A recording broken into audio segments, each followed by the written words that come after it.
이렇게 무더운 날씨에 이렇게 부경대까지 와주셔서 정말 저 다들 너무 감사하고, 그리고 지금 온라인으로 보고 계시는 우리 전국의 어린이 여러분, 그리고 학생 여러분, 어른 여러분, 다들 이렇게 관심 가져주시고 이렇게 클릭해 주셔서 정말 감사합니다. 지금 뒤에 보면은 되게 예쁜 일러스트가 있죠. 이 중에서 딱 보시면은 아시는 거 뭐 어떤 것들이 눈에 들어오세요? 광안대교. 그리고 광안대교 위에 뭐 하고 있죠? 불꽃 축제하고 있죠. 그리고 광안대교 앞에 보면은 여기 섬이 있어요. 오륙도가 있고, 여기는 보면은 막 삐까뻔쩍한 아파트들이 있죠. 거기는 조금 아닌 것 같아요. 요 위에 모습을 보니까. 예. 마린시티 앞으로는 이렇게 또 요트가 있고, 그리고 삼복도를 따라서 버스가 있고, 그리고 저 너머에는 영도 등대가 있고, 이렇게 지금 저희 부산은 모든 이렇게 랜드마크들이 다 바다와 함께 있고, 그리고 바다와 어울려서 이렇게 있는 것 같습니다. 다시 한번 제 소개를 하자면은, 저는 부경대학교에 이번에 수해양 인적자원개발학과에서 박사학위를 받은 이광빈이라고 합니다. 감사합니다. 예. 수해양 인적자원개발학과라고 하면은 되게 좀 낯선 분도 계시고, 여기 지금 수해양 인적자원개발학과에서 공부를 하고 계신 분들도 계시고, 또 미래의 수해양 인적자원개발학과 대학원에 오실 분도 계시고 이렇게 계시는데, 저희 수해양 인적자원개발학과라고 하면은 이제 보면은 우리나라뿐만 아니라 지금 세계 방방 곳곳에서 수산업, 해운업에 있어가지고 종사하시는 분들에게 조금 더 그분들의 인적 자원, 그러니까 역량을 향상시켜 줄 수 있는 자그마한 도움이 될 수 있는 그런 사람이 되기 위해서 공부를 하는 그런 곳입니다. 좀 더 쉽게 말씀을 드리면, 지금 이렇게 방송을 보고 계신 미래의 수산해운업에 종사하실 분들이 더욱 밝은 미래가 될 수 있게 그렇게 노력하고 있는 곳입니다. 자, 그래서 제가 이번에 처음 도입 강의를 맡게 되었는데, 처음 도입 강의다 보니까는 너무 무거운 주제가 아니라 그냥 재밌는 이야기를 이제 조금 한 20분, 30분 정도 하고, 이제 우리 부경대의 자랑이신 황미영 교수님의 본 강의로 이제 자연스럽게 그렇게 이동하도록 하겠습니다. 먼저 몇 가지 여러분들에게 질문을 한번 해볼게요. 우리 부산의 해안선의 길이는 과연 얼마나 될까요? 해안선이라고 하면은 저희 광안리 백사장처럼 바다와 이렇게 맞닿아 있는 그런 공간을 해안선이라고 하거든요. 참고로 광안리 같은 경우에는 1.4km예요. 광안리 바다 해변가가 1.4km고 되게 그게 바다 중에서는 되게 넓은 그거라고 하더라고요. 자, 먼저 처음에 15km라고 생각하시는 분 손 한번 들어봐 주실래요? 오, 이렇게 계시는구나. 예, 그다음 30km. 오, 이렇게 계시고 50km. 오, 50km 지금 제일 많으신 것 같고 100km. 마지막으로 250km. 이건 너무 제가 너무 과하게 찍었나요? 근데 사실을 보면은 250km입니다. 250km라고 하면은 부산시청에서 천안까지의 거리거든요. 직선 거리로 봤었을 때. 이만한 길이가 지금 보면은 도보로 걸으면 62시간 12분이 걸린다라고 해요. 자전거를 타도 15시간 40분인데 실질적으로 막 산이 있고 이러다 보면 더 많이 걸리겠죠. 이것처럼 우리는 그냥 부산의 바다를 그냥 매일 가서 보는 이런 곳만 생각을 하시는데, 실질적으로 우리 부산은 정말 거대한 바다를 품고 있는 그런 도시인 것을 알 수 있을 것 같습니다. 한 가지만 더 질문을 하고 넘어가도록 할게요. 자, 그러면 부산은 과연 언제부터 바다를 통해서 다른 나라들과 교역을 하기 시작했을까요? 1번 석기시대, 2번 청동기시대, 3번 철기시대, 삼국시대, 고려시대가 있습니다. 자, 먼저 석기시대라고 생각하시는 분 손 한번 들어보세요. 석기시대 아시죠? 이거 돌로 가지고 막 이렇게 농사하고 사냥하고 매머드 잡고 이런 석기시대. 다음 청동기시대라고 하면은 거의 뭐 고조선 약간 이후, 한 중반 이후 그때 그거거든요. 그 다음에 철기시대, 이렇게 계시고, 삼국시대, 장보고가 후삼국시대에 계셨던 분이죠. 고려시대는 이제 또 너무 멀리 갔다라고 생각을 하시는데, 이것도 보면 깜짝 놀라실 거예요. 정답은 석기시대예요. 예, 정확히 얘기하면 신석기 시대인데 신석기 시대가 보통 이제 사람들이 학자들이 연구하기로는 기원전 5,000년 전부터 1,500년 전까지 기원전 1,500년 전까지를 신석기 시대라고 이야기를 하는데 근데 여기가 이제 어딘가 하면은 저희 그 아까 봤었을 때 태종대가 있는 영도 동산동에 보면은 영도 동산동 있는데 보면은 그게 전 세계에서도 거기가 되게 신석기 유적지가 많은 걸로 유명한 곳이에요. 그래서 거기에 폐총이라고 하는 이제 유적지에서 조개 무덤이라든지 마을 거주지 있는데 거기가 있는데 거기서 고고학자분들이 연구를 하시는데 깜짝 놀라셨대요. 왜 그랬는가 하면은 거기에서 흑요석이라고 하는 예전에 보면은 뭐 화살촉이라든지 아니면은 뭐 날카롭게 바늘 같은 거 만들고 이런 그 흑요석이라는 게 있는데 거기에 있어갖고 그거를 분석을 해보니까 그 흑요석이 어딘가 하면은 여러분 일본 여행 가실 때 온천으로 유명한 곳 어디예요?別府아시죠?別府. 아소산別府. 거기 화산에서 나온 그 흑요석이 여기 영도 폐총에서 발견이 됐다고 합니다.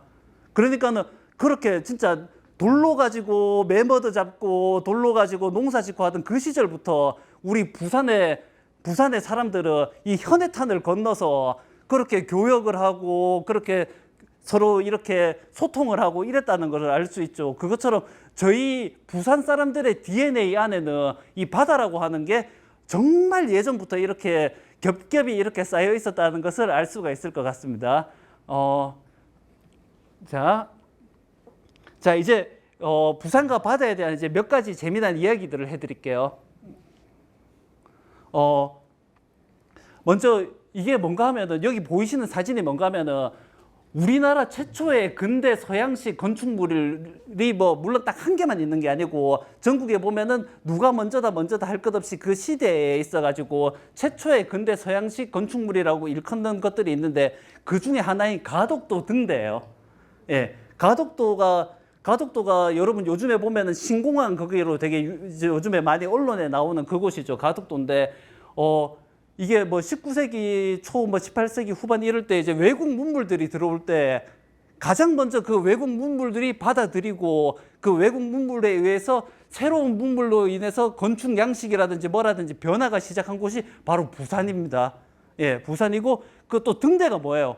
사람들에게 길잡이 역할을 해주고 사람들이 안전하게 이쪽으로 통해서 오게 만들고 그 외국의 문물들이라든지 이런 것들의 그런 길잡이 역할을 해준 것도 바로 우리 가덕도 그리고 우리 부산이라는 것을 우리는 알 수 있습니다. 자, 근데 가덕도에 보면은 재미난 이야기가 전해 내려오는 게 있어요. 이거 뭔지 다들 아시죠? 예, 인어공주입니다. 그리고 이거는 아쿠아맨 영화거든요. 헐리우드 영화인데 인어공주는 여러분들 다 아시다시피 인어와 왕자님의 사랑 이야기고 아쿠아맨은 이제 이것도 바다의 그런 민족과 육지 민족의 그 이세에 대한 이야기인데 가덕도에 보면은 옛날부터 전해 내려오는 전설이 어떤 게 있는가 하면은 우리나라에서 유일한 인어 전설이 전해 내려오는 게 있어요. 옛날부터 가덕도 있는 데서는 소금을 거기서 많이 이제 그 염전을 통해 갖고 생산을 많이 했다라고 하더라고요. 그래 했는데 옛날에 거기에서 이제 소금 그 염전을 해서 소금을 캐서 거기를 따라서 이제 진주 쪽으로 해가지고 이제 그 장사를 하는 상인분이 계셨어요. 상인분이 한 분 계셨는데 어느 날 이제 그 소금을 이제 한가득 싣고 배를 타고 이제 장사를 했는데 정말 잘 팔리고 했는데 마지막에 한 가마니가 계속 안 팔리더래요. 그래서 계속 안 팔려가지고는 어떡하나 해가지고는 너무 늦기 전에 그래도 집에 돌아가야 될 것 같아서 그 소금 한 가마니를 그대로 실은 채로 이제 다시 가덕도 쪽으로 가고 있는데 무태 내렸는데 어떤 사람이 칼을 이렇게 슥슥슥슥슥 갈고 있더래요. 그래서 뭔가 싶어가지고 거기에 딱 가보니까는 옆에 인어가 한 마리 있고 그 사람이 인어를 잡아먹으려고 예, 그렇게 준비를 하고 있었던 거예요. 그래가지고는 그 상인분이 이거 뭔가 이거는 좀 아니다 싶어가지고는 자기가 이제 남아있는 소금, 옛날에는 소금이 되게 비싼 거 아시죠? 요 최근에도 지금 소금값 되게 올라간 거 아시죠? 예, 그 옛날에는 더더욱 소금이 금이라고 부를 정도로 그렇게 비쌌던 그건데 그 소금 한 푸대를 주고 그 인어를 자기가 사서 왔습니다. 사서 와가지고는 그래서 이제 집에 데리고 와가지고 혹시라도 또 다른 사람들이 뭐 인어를 탐낼까봐 자기 방에 이래 놓고 그래갖고 그 인어를 지키면서 이제 같이 방에서 있었는데 지키다가 깜빡 잠이 들었는데 아침에 눈을 떠보니까 인어가 아리따운 여성분으로 변해 있던 거예요. 눈으로 서로 사랑을 나누었다라고 하더라고요. 예, 눈빛으로 서로 사랑을 나누었대요. 저는 뭐 자세한 건 모르겠어요.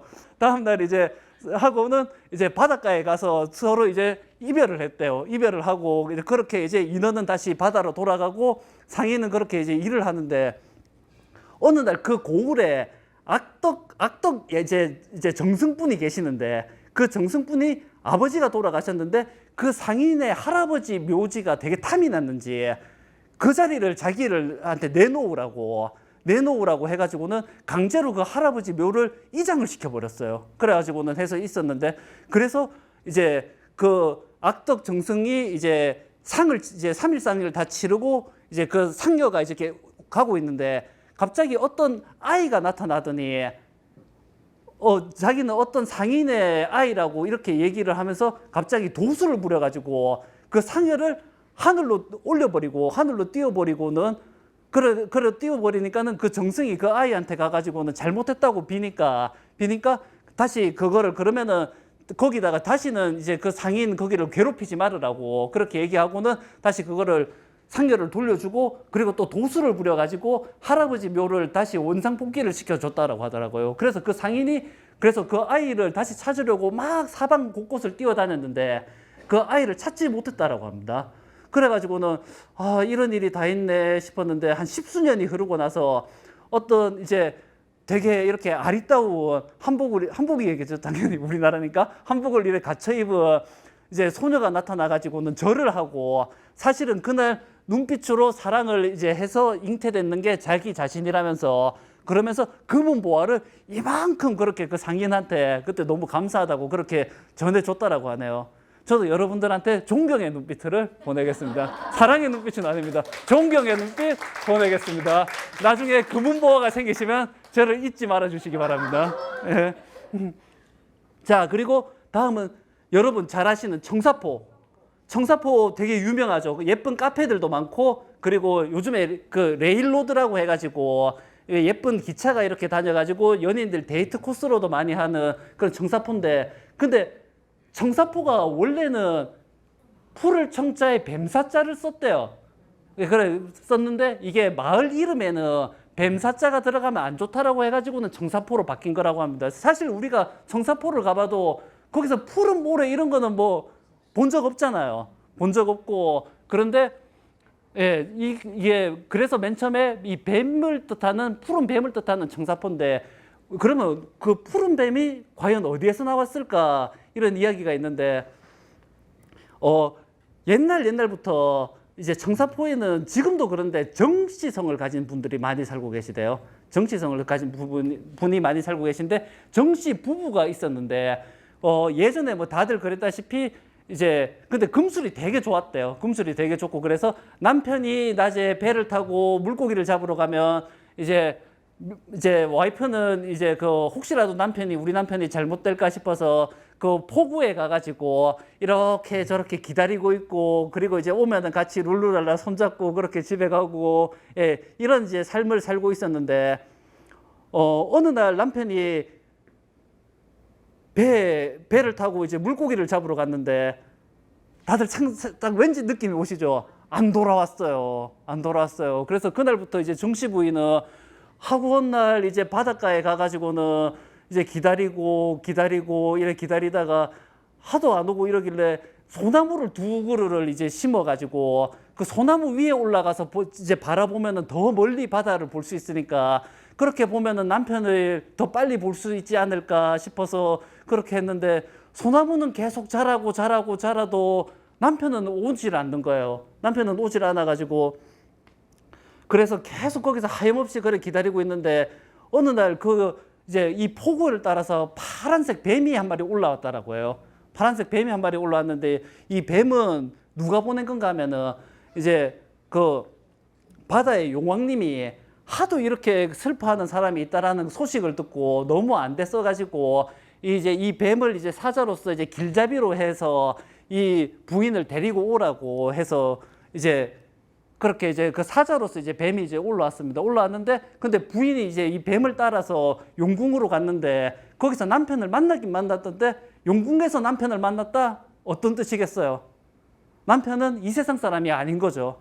예. 그래서 일단은 이 남편을 만난 거는 반갑고 행복하고 이런데 남편이 더 이상 이 세상 사람이 아니라는 걸 아니까 이 정씨 부인은 갔다가 다시 육지로 돌아왔는데도 너무 슬픈 거고 그 남편 곁으로 다시 돌아가고 싶은 거예요. 그래서 정씨 부인은 그 소나무가 있던 이 자리에서 그대로 이제 더 이상 음식도 안 먹고 여기서 그 남편을 기다리면서 이렇게 있으면서 이제 우리나라에 참 망부석사라는 되게 많긴 많은데 그렇게 돌로 변해서 있었고 그 자리에 지금도 보면은 이제 제당이 있고 청사포에 이제 오랫동안 계셨던 주민들은 1년에 한 번씩 거기에서 꼭 제사를 지내서 이제 거기 지금도 이제 어부분들의 이제 안녕과 평화를 그렇게 기원한다라고 합니다.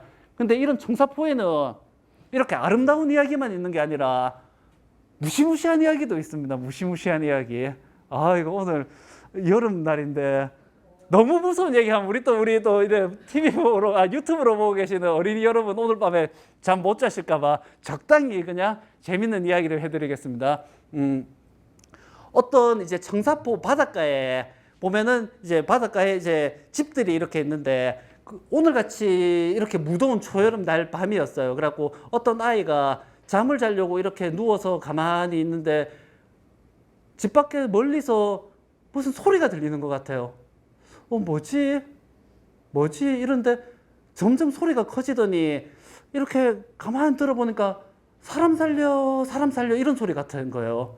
사람 살려 이런 소리 같은 거예요. 그래서 근데 생각을 해보니까 자기 집 바로 앞에는 바다인데 근데 밤중에 사람 살려 이런 소리가 들리니까는 애가 약간 걱정돼가지고 살포시 이래 또 호기심에 나와가지고는 이렇게 바라보니까 저 멀리 바닷가에 마침 또 금음이에요. 그래 잘 안 보이는데 그 바닷가에 배가 한 척이 딱 떠 있는데 그 배에 구멍이 이만하게 나 있는 거예요. 구멍이 이렇게 나 있어가지고 그래서 거기서 사람 살려 소리가 들리는 거예요. 그래서 애가 깜짝 놀라가지고 집에 가가지고 주무시고 계신 할아버지를 막 흔들어서 깨웠어요. 할아버지 할배요 일어나 보세요. 지금 바다에 배가 부서져 가지고 사람들이 살리달라고 지금 난리도 아니라면서 그랬는데 할아버지는 약간 심드렁하게 별거 아니라는 듯이 그냥 하면서 일어나더니 그거 도깨비 배다. 그거 만약에 그 소리 듣고 거기 배를 타고 거기 구해주려고 가면은 거기서 바가지를 하나 달라 할 기다 하고 바가지 주면 어찌 되는 줄 아나?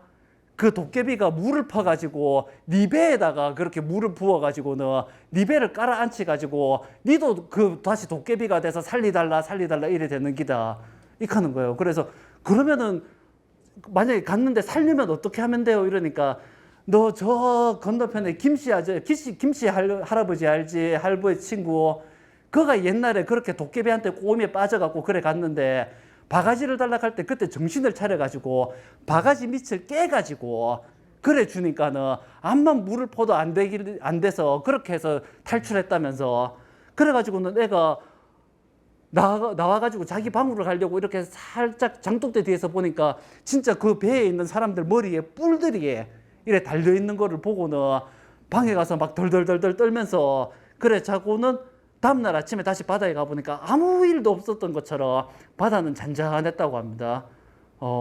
요즘에도 이런 또 바가지를 무서워하시는 분들이 계세요. 특히 부산에 가면 뭐 바닷가에 가면 바가지를 씌운다 이런 거 무서워하시는 타지분들 계시는데 부산은 그런 거 없습니다. 그 다 옛날 이야기고 도깨비 나오던 시절에 그런 이야기니까 그런 거 전혀 신경 쓰지 말고 부산 놀러 오시면은 좋은 추억 많이 쌓고 그래 가실 수 있으실 것 같습니다. 이건 여담인데, 제가 이거 이후에 이제 본강연 하시는 교수님을 모시고 서울에 일이 있어가지고 간 적이 있었는데, 저희 부산 같은 경우에는 택시를 타서, 아이고, 기사님, 저 이거 한 30분 남았는데, 부산역에 갈 수 있습니까? 이렇게 하면은, 아이고, 안전벨트나 단디 매이서 가가지고 그냥 화장실도 가고 커피도 뽑고 그래 갈 수 있게 내가 어떻게든지 해볼 테니까는 그래 예, 안전벨트나 매이서 이렇게 얘기를 하는데 교수님 모시고 그때 서울에 가가지고 비행기 시간이 촉박해서 택시를 타고 기사님 저희 이제 비행기 시간이 언젠데 그때까지 갈 수 있을까요? 하니까 기사님이 더 일찍 출발하시지 그러셨어요. 이런 걸 딱 보니까는 그래도 우리 부산 분들이 참 정이 많다 이런 거를 또 새삼 느낄 수가 있으니까 여러분들 안심하시고 부산 오세요. 자, 아까까지 들은 이야기들 보면은 내가 부산에서 몇십 년을 살았는데 뭐 생전 이런 얘기가 있었나 이렇게 생각을 하실 건데 이번에는 되게 유명한 이야기예요. 혹시 여기 어딘지 아시는 분 계세요? 가기 전이에요. 송도. 예, 맞습니다. 예, 송도 있는데 가면은 이렇게 지금 막 이렇게 조형물도 있고 이래가지고 사람들이 이 앞에서 사진도 많이 찍고 이러는데 여기에도 전설이 있습니다. 여기에 전설을 잠깐 짧게 말씀을 드리면은 여기 보면은 여기가 이제 어부인데 항상 또 주인공들은 어부가 많죠. 이제 어부인데 되게 효자였어요. 되게 효자였는데 어느 날 바다에 나갔는데 갑자기 맑은 바다가 갑자기 막 태풍이 몰아치더니 막 배가 쓰러질 것 같고 이래가지고는 급하게 배를 어떻게 안전하게 피신할 수 있는 데를 찾다 보니까는 어떤 이렇게 바위섬이 있고 거기 굴이 있는 거예요. 그래갖고 거기에 이렇게 몸을 피신을 했는데 알고 보니까 그 굴이 용왕님의 굴인데 그 안에 보니까는 웬 아리따운 또 여성분이 한 분이 계신 거예요. 그런데 그 여성분은 누군가 하면은 용왕의 딸인 거예요. 용왕의 딸인데 근데 아까 태풍이 막 불었다고 했죠. 그게 뭔가 하면은 바다 괴물이 심술이 나면은 막 그렇게 태풍을 불러오고 있는데 그거를 이제 용왕의 딸이 그 바다 괴물과 싸우다가 그만 몸을 다쳐가지고 용왕의 굴에 들어가가지고 그렇게 몸을 이제 좀 이렇게 휴식을 취하고 있었던 거였어요. 그래갖고 우리 어부는 이제 용왕의 딸을 보고 또 첫눈에 반해가지고 그래서 약초를 또 캐서 갖다 주고 치료해주고 성심성의껏 그렇게 해주고는 어떻게 됐겠어요? 둘이 또 사랑에 빠졌겠죠. 사랑에 빠져가지고는 이제 용왕한테 결혼을 허락해달라고 둘이서 같이 찾아갔어요. 찾아갔는데 용왕은 아이고 막 내 눈에 흙이 들어와도 안 된다. 용왕이니까 흙이 아니라 플랑크톤이 들어와도 안 된다. 이러면서 반대를 했는데 근데 알고 보니까는 우리 어부가 되게 그런 효자라는 걸 알게 돼서 그래 좋다. 뭐 효자니까 나한테도 잘하겠지 싶었는지 둘의 결혼을 허락을 해주면서 대신에 서비스로 용왕의 딸한테 인간이 될 수 있는 방법을 비밀을 가르쳐 줬어요. 그래갖고 그 비밀은 뭐냐? 1000일 동안 달님한테 기도를 해야 돼요. 달님한테 기도를 해야 되는데 절대 햇빛을 보면 안 되고 달님한테만 그렇게 기도를 1000일 동안 그렇게 해야 된다라고 해서 그래서 우리 용왕의 딸은 정말 또 아까 거기처럼 깜깜한 그런 동굴에 들어가가지고 기도를 시작했어요. 그래갖고 하루 지나고 이틀 지나고 사흘 지났는데 일은 항상 언제 터질까요? 마지막 날. 그렇죠. 999일이 됐을 때 아까 우리 용왕의 딸과 싸우던 그 못된 괴물이 또 찾아왔어요. 딱 날 잘 잡아서 찾아왔는 거죠. 그래가지고는 또 둘이 싸우다가 그만 용왕의 딸이 도망치다가 바깥으로 나와가지고 햇빛을 보고 말았어요. 예, 햇빛을 보고 말아가지고 그래서 상반신은 사람이고 하반신은 용의 모습을 그대로 아직까지 간직을 하게 되었고 그 이야기를 들은 우리 이제 주인공 어부가 이제 도와주려고 찾아왔는데 그래갖고는 혈투를 벌이는데 이제 옛날 말로 동기어진이라고 하죠. 그래서 그 괴물하고 같이 서로 목숨을 맞바꾸고 그렇게 죽어버리고 말았어요. 죽어버리고 마니까 그때서 이제 그 용왕이 참 마음이 아프고 그래서 이 송도 앞바다에다가 거북섬이라고 해서 그 남자의 몸을 가지고 섬을 만들어주고 그 섬이 있는 데서 이 용왕의 딸이 같이 이렇게 지내면 된다라고 해서 그렇게 해서 이제 둘의 공간을 이렇게 만들어준 게 거북섬, 이 거북섬이라고 하고 그래서 거북섬에 연인이 오면은 사랑이 싹트고 사랑이 계속 유지가 될 수 있는 그런 그게 되니까 우리 어린이 여러분 엄마 아빠가 싸우시면 어디로 와야 돼요? 부산의 거북섬으로 오시면 돼요. 자, 근데 여기에는 되게 큰 반전이 하나가 있어요. 이 이야기는 언제부터 전해 내려오던 걸까요? 옛날 언제부터 뭐 조선시대, 고려시대 언제일까요? 깜짝 놀라게 해드릴게요. 정답은 2014년부터예요. 2014년에 부산 서구청에서 옛날 이야기 전문가분들을 모으셔가지고 그래서 이제 송도의 그런 발전을 위해서 재미난 이런 그거를 하나를 만들어 달라 이렇게 해가지고 마케팅으로 태어난 건데 근데 우리가 앞에 이런 이야기를 듣고 이야기를 들으니까 어때요? 이게 우리 부산은 정말 오랜 옛날부터 바다와 함께 희노애락을 함께 해왔고 바다와 함께 울고 웃고 바다의 이야기를 들으면서 자라왔기 때문에 이런 이야기들이 우리는 낯설지가 않고 부산의 일부처럼 느껴지는 거겠죠. 그리고 또 우리가 나중에 시간이 지나고 나면은 지금 우리들의 이야기들, 우리 방송을 보고 있는 어린이 여러분들의 이야기들이 부산의 전설이 될 수 있을 거라고 저는 믿고 있습니다. 지금까지 이광빈이었습니다. 감사합니다.